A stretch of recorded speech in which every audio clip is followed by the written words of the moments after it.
నమస్తే నేను రఫీ అమెరికాలో వలసల సలసల ఎన్నికలు సమీపిస్తున్న వేళ ఉత్కంఠ అక్రమంగా వచ్చినోళ్లను గెంటేస్తారా బర్త్ సిటిజన్షిప్ ని కాలరాస్తారా భారీ డిపోర్టేషన్ సాధ్యమేనా ట్రంప్ తీరేంటి హ్యారిస్ విధానం ఏంటి ఎవరు గెలిస్తే భారత్కు మేలు ఇవాల్టి ఫోకస్ లో చూద్దాం అమెరికా అధ్యక్ష ఎన్నికల్లో వలసవాదం దుమారం రేపుతోంది ట్రంప్ దూకుడుతో వలసదారుల్లో టెన్షన్ మొదలైంది అమెరికాలో అక్రమంగా ఉన్న వారందరినీ వెనక్కి పంపుతారా కలల స్వర్గధామంలో కష్టాలు తప్పవా బర్త్ సిటిజన్షిప్ హక్కుని కాలరాస్తారా భారీగా డిపోర్టేషన్ సాధ్యమేనా ఆ దేశ చట్టాలు ఏం చెబుతున్నాయి అమెరికాలో వలసల సలసల ఎన్నికలు సమీపిస్తున్న వేళ ఉత్కంఠ అక్రమంగా వచ్చినోళ్లను గెంటేస్తారా బర్త్ సిటిజన్షిప్ ను కాలరాస్తారా భారీ డిపోర్టేషన్ సాధ్యమేనా ట్రంప్ తీరేంటి హ్యారిస్ విధానమేంటి ఎవరు గెలిస్తే భారత్కు మేలు అమెరికా అంటే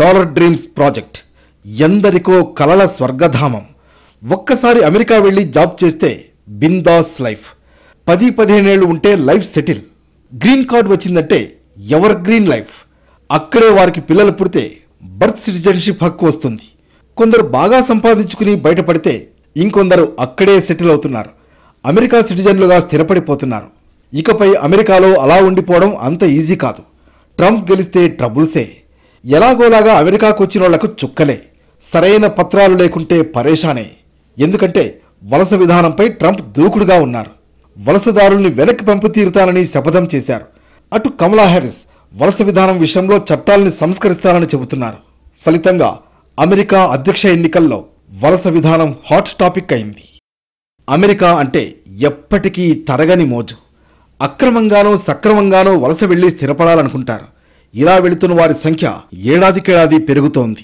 దీంతో ఎప్పుడూ అమెరికా అధ్యక్ష ఎన్నికల్లో ఇదో ప్రధానాంశంగానే ఉంటుంది ఈసారి ఎన్నికల్లో ఇది మరింత కాంట్రవర్సీగా మారింది అమెరికాకు అక్రమంగా వలస వచ్చిన వారిని వెనక్కి పంపుతానని రిపబ్లికన్ అభ్యర్థి ట్రంప్ తెగ ప్రచారం చేస్తున్నారు మొత్తం వలస విధానాలను సంస్కరిస్తానని డెమోక్రటిక్ అభ్యర్థి కమలా హ్యారిస్ చెబుతున్నారు పోలింగ్కు వారమే ఉండడంతో వలసల అంశంతో అమెరికా ఎన్నికల ప్రచారం సలసల కాగుతోంది అధికారంలోకి వస్తే అక్రమంగా వలస వచ్చిన వారిని వెనక్కి పంపుతానని ట్రంప్ క్లారిటీగా చెప్పేస్తున్నారు దీంతో భారత్తో పాటు దక్షిణాసియా దేశాల నుంచి అమెరికాకు అక్రమంగా వచ్చిన వారిలో టెన్షన్ మొదలైంది మొత్తం వలస విధానాన్నే మారుస్తానని ట్రంప్ అంటున్నారు ప్రపంచంలోనే అత్యంత భారీ డిపోర్టేషన్ చేపడతానని చెబుతున్నారు శరణార్థి విధానాలను సమీక్షిస్తానని స్పష్టం చేశారు అక్రమంగా అమెరికాలో నివసిస్తున్న వారికి జన్మించిన పిల్లలకు ఉన్న బర్త్ సిటిజన్షిప్ హక్కు విధానాన్ని సమీక్షిస్తానని ట్రంప్ తేల్చి చెప్పారు ఈ ప్రచారంతో భారత్ బంగ్లాదేశ్ పాకిస్తాన్కు చెందిన ప్రవాసుల్లో తీవ్ర ఆందోళన నెలకొంది అక్రమ వలసల మాటున నేరగాళ్ల ముఠాలను కమలా హ్యారిస్ దేశంలోకి అనుమతిస్తున్నారని ట్రంప్ ఆరోపించారు అందులో ఉగ్రవాదులు ఉన్నారని కామెంట్ చేశారు అక్రమ వలసలను అరికట్టాల్సిందేనని కమలా హ్యారిస్ చెబుతున్నారు అయితే అమెరికా వలస విధానాన్ని సంస్కరించాలంటున్నారు ఇందుకోసం చట్టాల్లో మార్పులు అవసరమని వాదిస్తున్నారు అధ్యక్షురాలిగా ఎన్నికైతే వలసల వ్యవస్థను సరిచేసే బిల్లుపై తొలి సంతకం చేస్తానని కమలా హ్యారిస్ చెబుతున్నారు అమెరికాలో ఇమ్మిగ్రేషన్ సమస్య ప్రధానమైనది ఈ సమస్య పరిష్కారంపై మేము దృష్టి సారించాం అధ్యక్షురాలిగా ప్రమాణ స్వీకారం చేసిన తర్వాత ఈ వలసల వ్యవస్థను సరిచేసే బిల్లుపై సంతకం చేస్తాను ఈ బిల్లులో వలసల సమస్య పరిష్కారానికి వనరులు పెంచడం ఎక్కువ మంది న్యాయమూర్తులను నియమించడం జరిమానాలు కఠినతరం చేయడం వంటి అంశాలు ఉంటాయన్నారామె సరిహద్దులను బలోపేతం చేసేందుకు బోర్డర్ ఏజెంట్లను నియమిస్తామని ఇది అక్రమ వలసలను నియంత్రించడంతో పాటు సరిహద్దుల వెంబడి దేశంలోకి వస్తున్న డ్రగ్స్ ను నిరోధించేందుకు ఉపయోగపడుతుందన్నారు ఇటీవలే కమలా హ్యారిస్ యుఎస్ మెక్సికో సరిహద్దు ప్రాంతాన్ని సందర్శించారు ఆ సమయంలో అక్రమ వలసలను నివారించేందుకు కట్టుదిట్టమైన భద్రత ఏర్పాటు చేస్తానని అన్నారు ఏళ్ల తరబడి అమెరికాలో నివాసం ఉంటూ ఎలాంటి ధృవీకరణ పత్రాలు లేని వలసదారులకు పౌరసత్వం కల్పించడానికి కృషి చేస్తానన్నారు అధ్యక్షుడిగా ట్రంప్ ఉన్న 4 ఏళ్లలో వలస విధానాన్ని సరిదిద్దే చర్యలేవీ తీసుకోలేదని విదేశీయులు దేశంలోకి ప్రవేశించడానికి చట్టబద్ధమైన మార్గాలు రూపొందించలేదన్నారు రాజకీయాలు చేయడానికి ప్రజలను ఉపయోగించుకునే వారి కంటే దేశ భద్రత గురించి శ్రద్ధ తీసుకునే వారికి ఎన్నికల్లో ప్రజలు మద్దతివ్వాలి అని హ్యారిస్ పిలుపునిచ్చారు సరిహద్దు భద్రత చట్టాలను అమలు చేయడంపై తనకు అవగాహన ఉందని తెలిపారు తుపాకులు మాదక ద్రవ్యాలు మానవుల అక్రమ రవాణా వంటి విషయాల్లో అంతర్జాతీయ క్రిమినల్ సంస్థల్ని గతంలో తాను విచారించినట్లు గుర్తు చేశారు ఈ వ్యాఖ్యలపై ట్రంప్ మండిపడ్డారు 4 ఏళ్లుగా బోర్డర్ల దగ్గరకు వెళ్లని కమలా హ్యారిస్ ఎన్నికల వేళ అక్రమ వలసల సమస్య గుర్తొచ్చిందా అని ఫైర్ అయ్యారు అమెరికాలోకి అక్రమార్కులు ప్రవేశించి హత్యలు రేప్లు చేస్తున్నారని ఆరోపించారు చిన్న పట్టణాలను ఆమె శరణార్థి శిబిరాలుగా మార్చేశారంటూ మండిపడ్డారు ట్రంప్ విధానాలను పలు వలస అనుకూల సంఘాలు ఖండిస్తున్నాయి ఆయన కఠిన వలస విధానాన్ని తప్పుపడుతున్నాయి. జనన హక్కును నిలిపేస్తానన్న ట్రంప్ విధానం న్యాయ సమీక్షకు నిలవబోదని స్పష్టం చేస్తున్నాయి. వలసలు సున్నితమైనవని, ట్రంప్ గెలిస్తే చోటు చేసుకునే పరిణామాలపై ఆందోళన చెందుతున్నామని గ్రీన్ కార్డుదారులు అంటున్నారు. ట్రంప్ విధానాలతో వలసవాసులంతా భయపడుతున్నారని, అందుకే వారంతా హ్యారిస్కు మద్దతు పలుకుతున్నారని చెబుతున్నారు. కొందరు మాత్రం భిన్నమైన వాదనను వినిపిస్తున్నారు. చదువుకున్న వారిని, శాంతిని కోరుకునే వారిని ట్రంప్ ఆహ్వానిస్తున్నారని చెబుతున్నారు. PEW సర్వేలో అక్రమ వలసదారుల్ని వెనక్కి పంపడంపై ట్రంప్, హ్యారిస్ మద్దతుదారులు విభేదిస్తున్న సరిహద్దు రక్షణ విషయంలో వారంతా ఒకే మాట మీద ఉన్నారు. అక్రమ వలసదారుల డీపోర్టేషన్కు ప్రతి 10 మంది ట్రంప్ మద్దతుదారుల్లో 9 మంది అనుకూలంగా ఉన్నారు. అదే హ్యారిస్ మద్దతుదారుల్లో డీపోర్టేషన్కు 27% మందే అనుకూలంగా ఉన్నారు. 72% మంది అపోజ్ చేశారు. అమెరికన్లను పెళ్లి చేసుకున్న అక్రమ వలసదారులకు నివాస, పని హక్కులను కల్పించవచ్చని 37% మంది ట్రంప్ మద్దతుదారులు అభిప్రాయపడ్డారు. హ్యారిస్ మద్దతుదారుల్లో ఈ అనుకూలత 80%గా ఉంది. యుద్ధాలు, హింస కారణంగా అమెరికాకు శరణార్థులుగా వచ్చిన వారిని అనుమతించవచ్చని 49% మంది ట్రంప్ మద్దతుదారులు అభిప్రాయపడ్డారు. ఈ విషయంలో 85% మంది హ్యారిస్ మద్దతుదారులు సానుకూలంగా ఉన్నారు. అమెరికాలో సగటున ఇంటికొకరు సరైన పత్రాలు లేకుండా ఉంటున్నట్లే దేశంలో 5% మంది అక్రమ వలసదారులున్నారని అంచనా. ఆరిజోనాలో ఇది 5.5%గా ఉంది. ఈ రాష్ట్రంలో లాటినో ఓటర్లు అధికంగా ఉంటారు. ట్రంప్ అధికారంలోకి వచ్చి డిపోర్టేషన్ ప్రారంభిస్తే 11 లక్షల మంది వెనక్కి వెళ్లాల్సి ఉంటుంది. ఇది అమెరికా చరిత్రలోనే బిగ్గెస్ట్ ఆపరేషన్ అవుతుంది. దీనివల్ల కుటుంబాలు అల్లకల్లోలమవుతాయి. నెవడా, కాలిఫోర్నియా, న్యూజెర్సీ, టెక్సాస్లలో ప్రతి 10 ఇళ్లలో ఒక ఇంట్లో అక్రమ వలసదారులున్నారని అంచనా. వారికి చట్టపరమైన అనుమతులు లేవు. అయినా దశాబ్దాలుగా అమెరికాలో ఉంటున్నారు. స్థానిక అమెరికన్లకు సేవలు చేస్తున్నారు. అధికారంలోకి వస్తే అమెరికాలో సరైన పత్రాలు లేకుండా నివసిస్తూ వారి పిల్లలకు జన్మతహా వచ్చే సిటిజన్షిప్ హక్కుపై కూడా వేటు వేస్తానని ట్రంప్ ప్రకటించారు. ఇప్పటి వరకు వలసదారులు అమెరికాలో ఉన్నప్పుడు సంతానం కలిగితే వారి పిల్లలు సహజసిద్ధంగానే అమెరికా పౌరులుగా నమోదవుతున్నారు. ఈ పద్ధతికి తాను వ్యతిరేకిని అని ట్రంప్ ప్రకటించారు. అమెరికాలోని సగటు పౌరుడు ఎక్కువగా ఇతర దేశాల వలసదారుల ప్రతిభను, వారి ఉద్యోగ అనుభవాన్ని వాడుకునేందుకు సుముఖంగా ఉండే సంస్థలు ఇందుకు అంగీకరిస్తాయా, ట్రంప్ను తిరస్కరిస్తాయా అనేది ఎన్నికల్లో తేలుతుంది. అమెరికా అభివృద్ధిలో వలసదారుల పాత్ర ఎంతో ఉంది. ఆ దేశ విజయంలో వారు కీలక పాత్ర పోషిస్తున్నారు. అందువల్ల వారు అమెరికా పౌరసత్వానికి అర్హులేనన్న వాదన ఉంది. కానీ ట్రంప్ గెలిస్తే ఇలాంటి వారికి కష్టాలు తప్పేలా లేవు. ఇంతకీ అమెరికాలో ఎంతమంది వలసదారులున్నారు? ఇందులో అక్రమంగా ఉంటున్నోళ్ళు ఎందరు? సరైన పత్రాలు లేకుండానే కొన్నేళ్లుగా ఉంటున్నారా? లక్షలాది అక్రమంగా అమెరికాలోకి ఎలా ఎంటర్ అవుతున్నారు? కెనడా, మెక్సికో సరిహద్దుల్లో పట్టుబడుతున్నది ఎంతమంది? ట్రంప్ గెలిస్తే వీరిని ఏం చేయబోతున్నారు? కమలా హ్యారిస్ గెలిస్తే కొంత రిలీఫ్ ఉంటుందా? అమెరికాలో ఉద్యోగం చేసేందుకు, అక్కడే స్థిరపడేందుకు ఎన్నో దేశాల వాళ్లు ప్రయత్నాలు చేస్తూ ఉంటారు.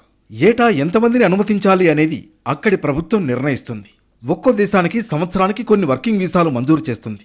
చాలా మంది వీసాలు దొరక్క అక్రమ మార్గాల్లో సరిహద్దులు దాటి అమెరికాలోకి ప్రవేశిస్తూ ఉంటారు. ఇలాంటి వారు అధికారులకు దొరికిపోయి జైలు జీవితం అనుభవించాల్సి ఉంటుంది.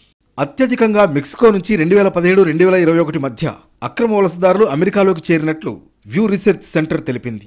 ఆ తర్వాత 8 లక్షల మంది అక్రమ వలసదారులు ఎల్ సాల్వడార్ నుంచి అమెరికాలోకి చొరబడినట్లు తేలింది. 2017 నుంచి అక్రమంగా అమెరికాలోకి చేరుతున్న భారతీయుల సంఖ్య గణనీయంగా పెరిగిందని అధ్యయనంలో తేలింది. మొత్తంగా అమెరికాలో అనధికార వలస జనాభా 2021లో 1 కోటికి పైనే ఉండొచ్చని భావిస్తున్నారు. ఇక 2007లో అత్యధికంగా 1,22,00,000 మంది ఉన్నట్లు అధ్యయనం తెలిపింది. అక్రమంగా అమెరికాలోకి ప్రవేశించి దొరికిపోయిన వారి సంఖ్య లక్షల్లోనే ఉంది. వీరంతా కెనడా, మెక్సికో సరిహద్దుల దగ్గర పట్టుబడ్డారు.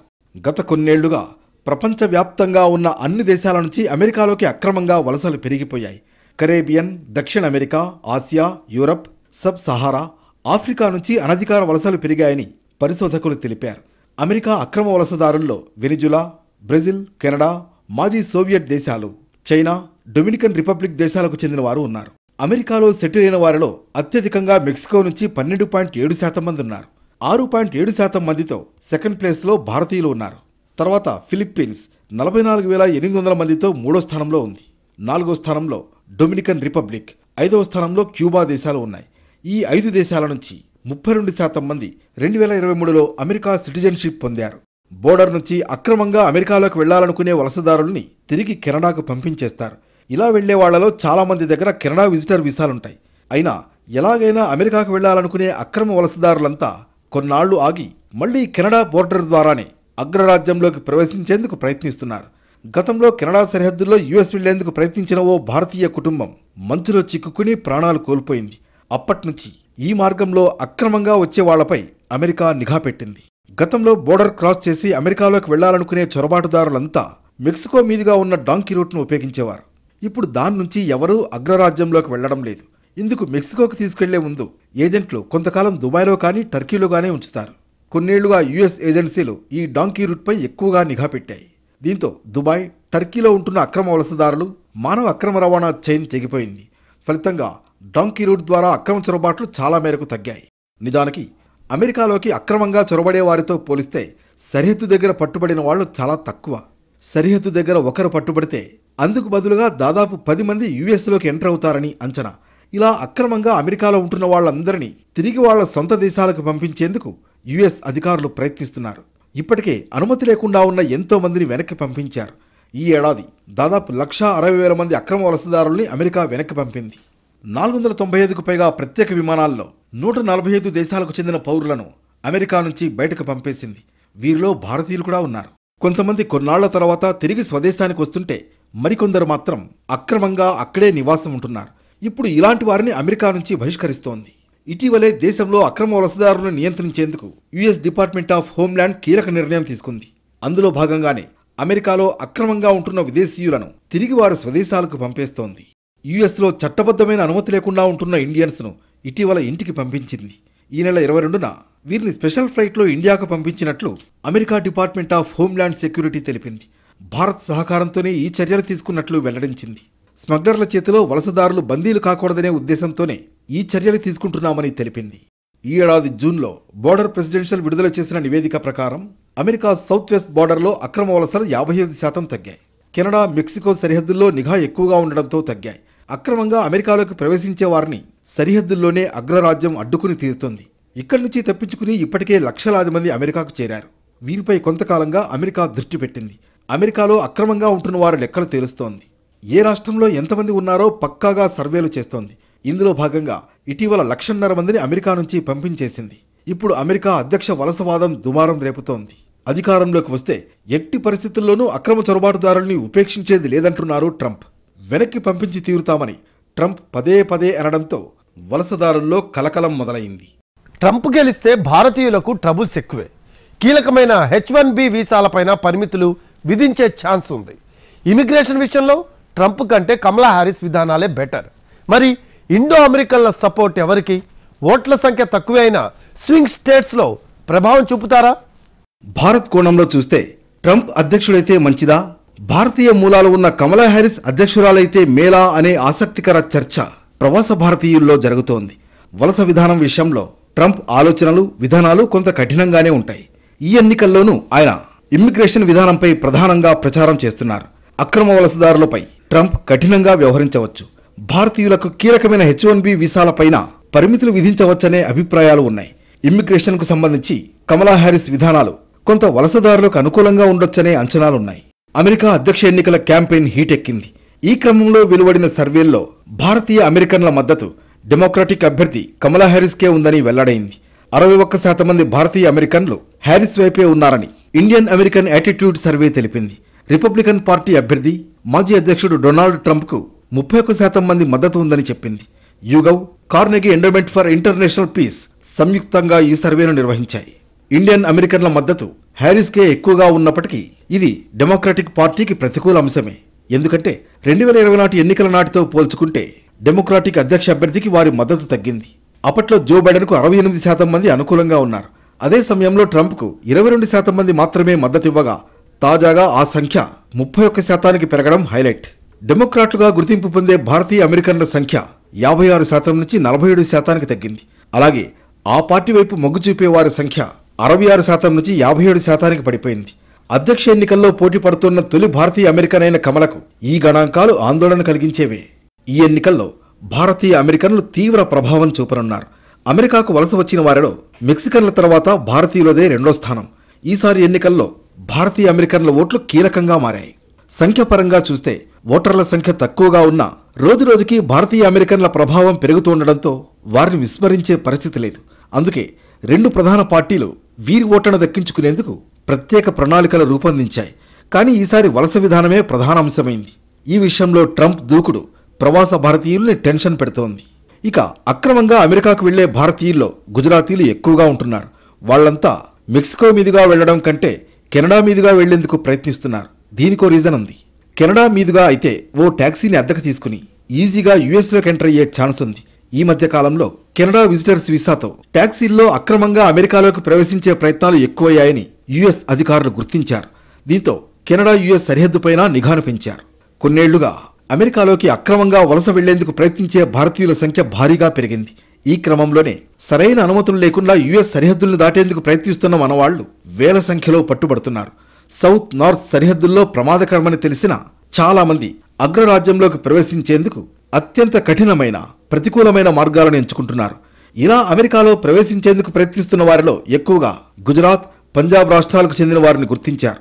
ఏటా చాలా మంది భారతీయులు అమెరికాలో పట్టుబడుతున్నారని, మానవతా కారణాలతో కొందరిని మాత్రమే దేశం నుంచి వెనక్కి పంపిస్తున్నామని అమెరికా చెబుతోంది. గతంలో అమెరికా అధ్యక్షుడిగా ఉన్న ట్రంప్ అప్పట్లోనే వీసా పాలసీలు, వలస విధానాలపై కఠిన వైఖరిని ప్రదర్శించారు. మళ్లీ ట్రంపే గెలిస్తే అవే పరిస్థితులు నెలకొనవచ్చన్న అభిప్రాయాలు ఇప్పుడు సర్వత్రా వ్యక్తమవుతున్నాయి. ఈ క్రమంలోనే వర్క్ వీసా నిబంధనలు ఇంకా కఠినం కావచ్చని, ఇది భారతీయ ఐటీ కంపెనీలకు శరాఘాతంలో పరిణమించవచ్చని ఫిలిప్ క్యాపిటల్ నివేదిక చెబుతోంది. భారతీయ ఐటీ కంపెనీలు అమెరికా తదితర దేశాల ప్రాజెక్టులపైనే ఎక్కువగా ఆధారపడి ఉన్నాయి. అక్కడికి భారతీయ ఉద్యోగుల్ని పంపించి పని చేయిస్తున్నాయి. కానీ ఇప్పుడున్న బైడెన్కు ముందు ట్రంప్ కనబరిచిన వైఖరితో దేశ ఐటీ రంగం చాలా కష్టాలు పడాల్సి వచ్చింది. స్థానికుల్నే ఉద్యోగాల్లోకి తీసుకోవాలంటూ వీసాలు రాకుండా అడ్డుకున్నారు.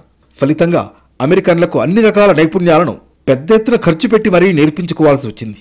అంతేగాక వేతనాలు భారంగానే తయారయ్యాయి. భారత్తో పోల్చితే అక్కడి ఫ్రెషర్లకు ఎక్కువగా జీతాలు ఇవ్వాల్సి వచ్చింది.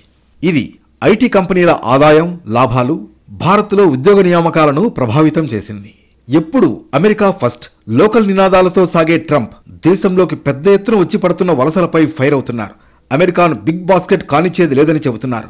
ఈ వాదనను తిప్పికొట్టేందుకు కమలా హ్యారిస్ తగు వ్యూహరచనకు దిగాల్సి వచ్చింది. ఇండియా, దక్షిణాసియాకు చెందిన పలు దేశాల వీసాలకు, ఇమ్మిగ్రేషన్ సంబంధిత ప్రక్రియలకు ట్రంప్ వస్తే షాక్ అని ఆందోళన వ్యక్తమవుతోంది. డెమోక్రాట్ల హయాంలో ఇమ్మిగ్రేషన్ విషయంలో సరళీకృత విధానాలు పాటించడం ఆనవాయితీ అయింది. అమెరికా వలసల విధానాన్ని పూర్తి స్థాయిలో ప్రక్షాళించడం జరుగుతుందని, ఇతర దేశాల యువత ఇక్కడ ఉద్యోగాల్లో ప్రవేశించడం ఈజీ కాదని ట్రంప్ అంటున్నారు. అయితే యువత ప్రతిభ, భారతీయత వంటి విషయాలపై తరచూ ఆయన అభిమానం చూపడం, ప్రధాని మోడీతో సఖ్యత వంటి కారణాలతో ఇమ్మిగ్రేషన్ పాలసీపై ట్రంప్ పెద్దగా పట్టుదలకు వెళ్లకపోవచ్చని కొందరు అంటున్నారు. మరోవైపు అమెరికాలో పుట్టిన వారి సిటిజన్షిప్ హక్కు ఎత్తివేత ఆలోచన కుదరదని వలసహిత బృందాలంటున్నాయి. దీన్ని న్యాయస్థానంలో సవాలు చేయడం జరుగుతుందంటున్నాయి. అమెరికా రాజ్యాంగంలోని 14వ సవరణతో జన్మతహా సిటిజన్షిప్ చట్టబద్ధమైందని, ఇది ట్రంప్ కాదనడం కుదరదని కొందరు చెబుతున్నారు. పోటీలో ఉన్న అభ్యర్థులు ఎవరు గెలిచినా అక్రమ వలసలను నియంత్రించేందుకు చర్యలు తీసుకుంటారు తప్పితే వెంటనే పెద్ద ఎత్తున ఇక్కడున్న వారిని స్వదేశాలకు పంపడం కుదరదని ఫ్యూ విశ్లేషణ సంస్థ జరిపిన సర్వేలో తేలింది. ట్రంప్ మద్దతుదారులలోనే అత్యధికులు, అంటే 88% వరకు సామూహిక తరలింపును స్వాగతిస్తున్నారని ఫ్యూ తెలిపింది. ఇక హ్యారిస్ మద్దతుదారులో 27% మంది దీనికి మద్దతిస్తున్నారు. హ్యారిస్ ప్రాబల్యపు ఓటర్లలో 72% ఇది కుదరదంటున్నారు. నేషన్ ఫస్ట్ అనే రూల్ ఫాలో అయ్యే ట్రంప్ ప్రతిదీ అమెరికాకు అనుకూలంగా ఉండాలని కోరుకుంటారు. అందుకే గతంలో ఆయన ఫాలో అయిన విధానాలు, ఇప్పుడు ప్రకటిస్తున్న విధానాలు ఏవీ మనకు అనుకూలంగా లేవు. ట్రంప్ కంటే కమలా హ్యారిస్ గెలిస్తేనే భారత్కు ఎక్కువ మేలు జరుగుతుందన్న చర్చ ఉంది. ఆమె భారత మూలాలున్న వ్యక్తి కావడంతో పాటు హ్యారిస్ ప్రాతినిధ్యం వహిస్తున్న డెమోక్రాటిక్ పార్టీ విధానాలు భారత్కు అనుకూలంగా ఉన్నాయి. వలస విధానంలోనూ ఇంతే. మొత్తానికి అమెరికా ఎన్నికలు ఇంట్రెస్టింగ్గా మారాయి. ట్రంప్ విధానాలకు జనం జై కొడతారా, కమలా హ్యారిస్నే గెలిపిస్తారా అనేది ఉత్కంఠగా మారింది.